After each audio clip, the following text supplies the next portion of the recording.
Olá, você está no Mês em Foco, o seu programa mensal com um resumo das ações da organização humanitária Médicos Sem Fronteiras.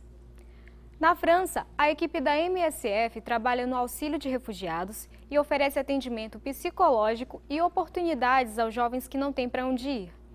No norte do Iêmen, um importante hospital foi parcialmente destruído após um ataque aéreo. Estima-se que pelo menos 19 pessoas morreram no atentado. Algumas cidades na Nigéria vivem uma situação crítica, marcada pela escassez de água e alimento. A equipe da MSF intensificou seus trabalhos no último mês no país. No quadro Zoom, você acompanha como se dá o tratamento dos portadores do vírus HIV. Você confere também no quadro Retratos desse mês um projeto que ensina fotografia aos refugiados na Grécia. E ainda o depoimento de um coordenador de projetos da MSF que trabalhou na Nigéria. Para conhecer mais sobre os Médicos Sem Fronteiras e contribuir com a organização, acesse o site www.msf.org.br. Começa agora o Mês em Foco de agosto.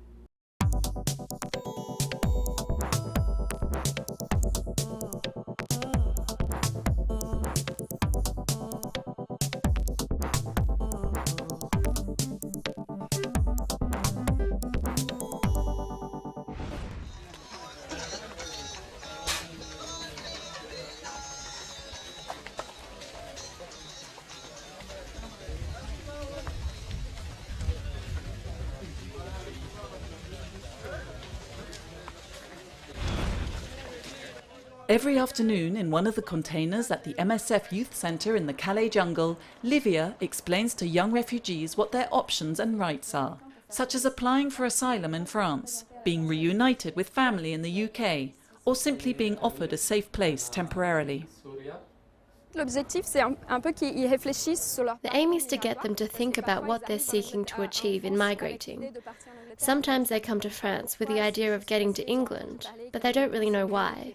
It's just because they've heard it's better over there, that it's easier to find work. Giving them objective and well-informed information debunks the myth and opens up alternatives. The purpose is to allow young people to make their own choices and decide for themselves what will work best for them.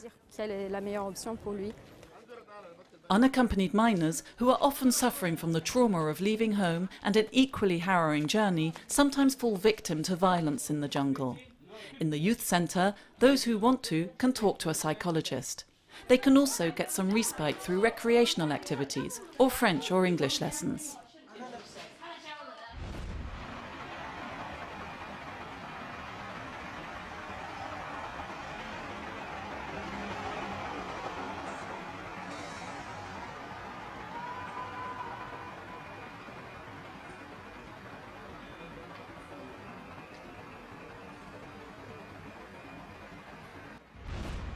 The hospital in Abs has provided treatment to over 4,500 patients during the past 12 months. It was a large facility with maternity, emergency and surgical units. On the 15th of August, it became the fourth MSF-supported facility to be attacked in 1 year.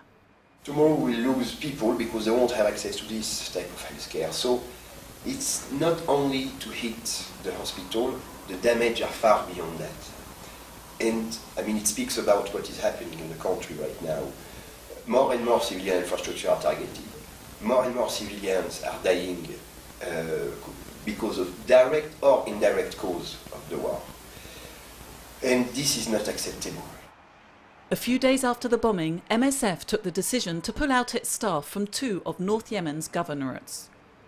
The explanations given by the Saudi-led coalition are not enough reassuring for us. We don't think that all measures necessary are being taken to prevent more incidents. So we have the feeling that this incident might happen again, and we consider therefore that hospitals are not safe neither for the patients nor for our staff.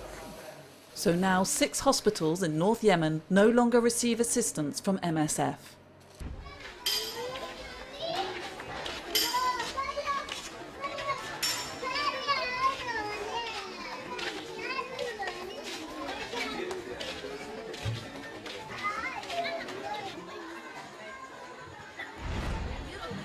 Bama, Monguno, Dikwa, For months, access by road to these towns was impossible, leaving thousands of people trapped by the conflict opposing Boko Haram and the Nigerian army.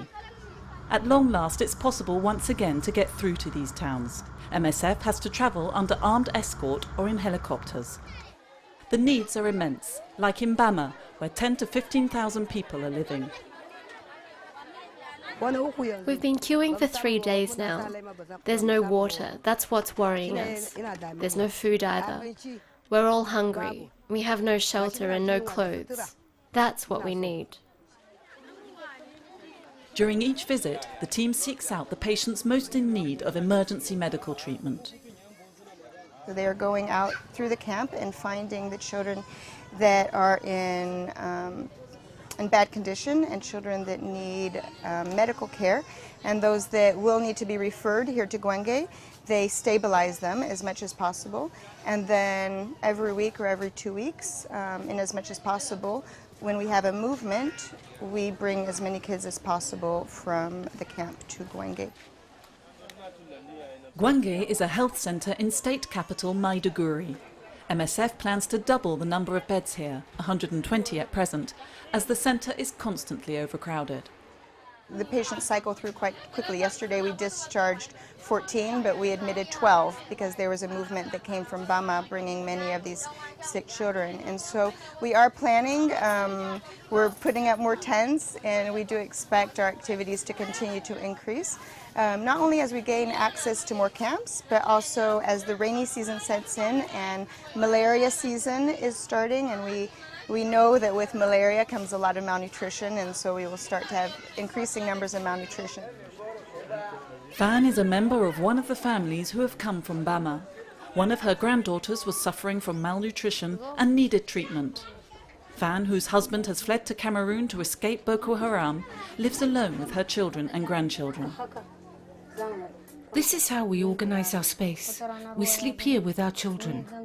When it rains, I sit here and them over there. You can see the holes. When it rains, we sit there because it leaks.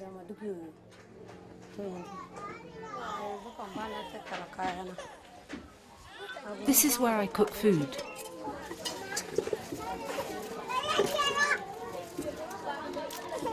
If I can find something to eat, I cook it. If I can't, my auntie gives me some food. When Fan's granddaughter left hospital, they didn't return to Bama. With her husband in Cameroon and one daughter abducted by Boko Haram, Fan is just one of the 2.3 million people displaced by the conflict raging throughout the region.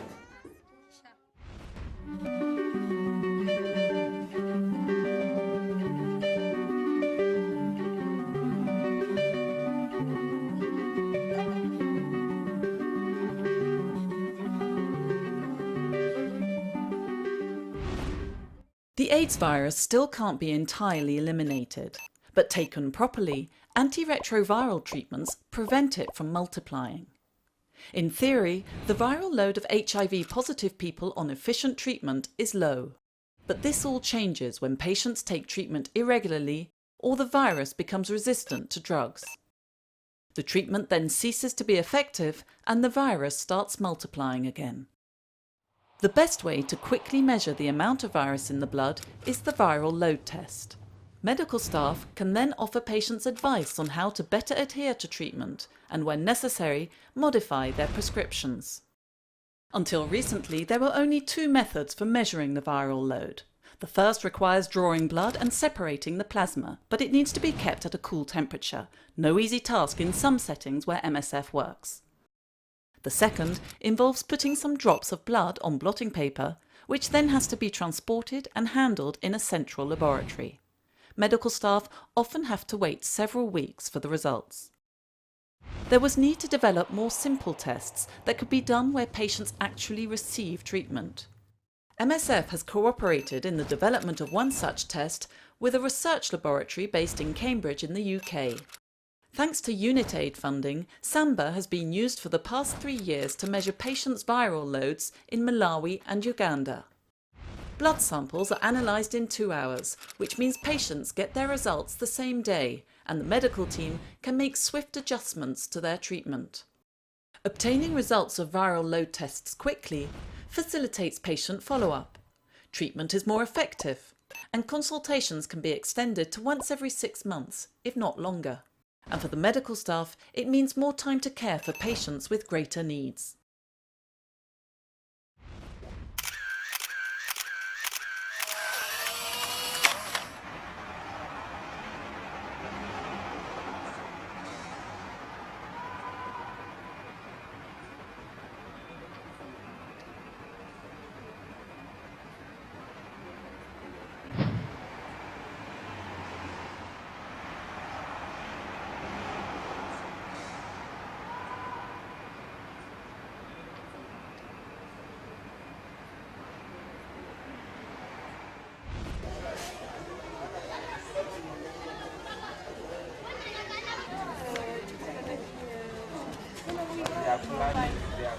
Before you go to mission, before you accept it, normally you do your research, you have some briefing, you gather some information, you talk to people you know, just to prepare yourself a little bit.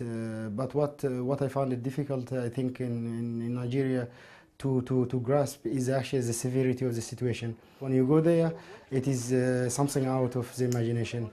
You are talking about endless numbers of kids and women, very vulnerable people, you know, they are requiring support. They've been suffering by the operation from both sides. I guess this is the rule actually of the war. Normally the one affected by it is the ones they have nothing to do with it. You're talking about malnourished kids, adults,